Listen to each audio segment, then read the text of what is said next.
Hello, in this video we show you the location of the fuse for the light and rain sensor on the Peugeot 207. Before I show you the location of the fuses, first I'll show you the location of the main fuse boxes on this Peugeot 207. There is one main fuse box in the engine bay area. It's located right there. This is the engine bay fuse box. There are also a couple of other fuses around the battery.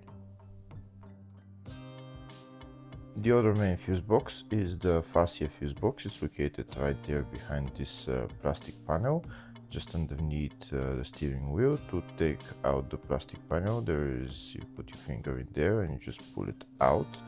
This is the OBD right there, and here are the fuses for the fascia fuse box.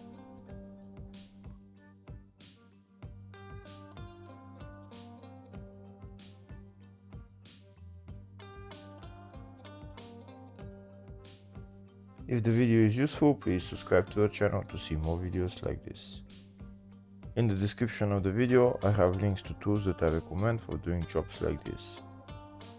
Next I'll show you a diagram of all the fuse boxes for this Peugeot 207. There is the two main fuse boxes, one in the engine bay and one in the fascia. And then there is two other engine bay fuse boxes, they are little ones around the battery. There's also the fascia 2 fuse box right there. It's a small fuse box with a couple of fuses just near the fascia 1 fuse box. Next we'll show you the location of the fuse for the light and rain sensor on this Peugeot 207.